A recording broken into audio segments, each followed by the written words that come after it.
This is the House Judiciary Committee hearing on the Justice and Policing Act, June 17th, 2020, morning session. Mr. Liu, if we have him. Thank you, Chairman Nadler and Representative Bass, for your hard work on this legislation.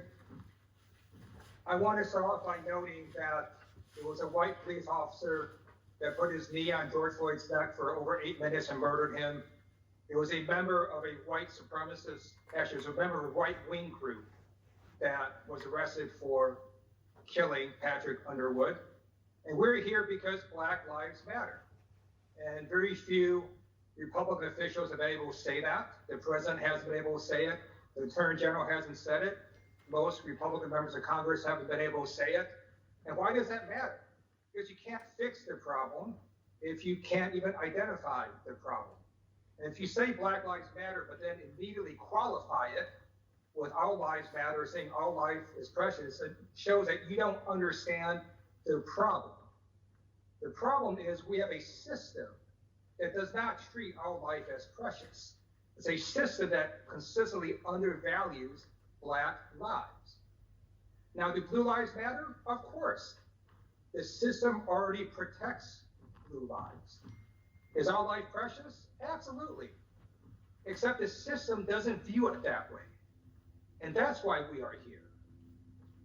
Let me give you an example of what I mean by this system.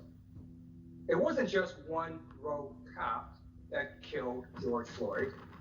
It was an additional 2 police officers that had their knees on his body, and a 4th officer that stood as a lookout. But then there's whole training involved. They were trained in procedures that obstructed people's airways. And then there was the Minneapolis Police Department spokesperson that gave an entirely misleading account of what happened.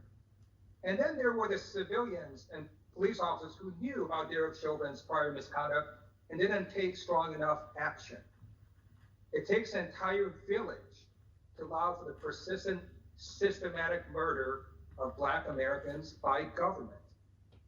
And if you don't get that, if you think that this is just about a few rogue cops, you don't understand their problem.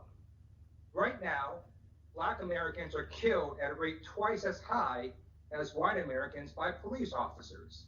That's not a few rogue cops, that's an entire system. Now, are there good cops?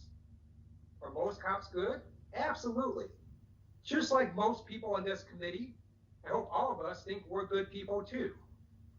But good people can perpetuate a bad system. We are part of a system that has repeatedly discriminated against minorities. Just take this pandemic.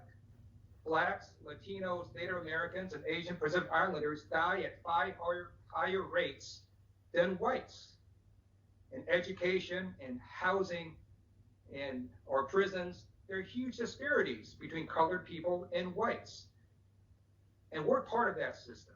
We helped create it. Does that make us bad people? That's for historians to judge.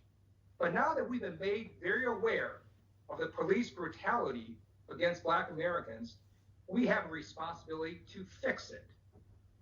And the first thing we have to do is to understand the problem. The problem, again, is that Black lives are being undervalued. And either you can help us, my colleagues on this side, to fix this problem, or you can allow the inherent racism of our society to continue. We've got a great bill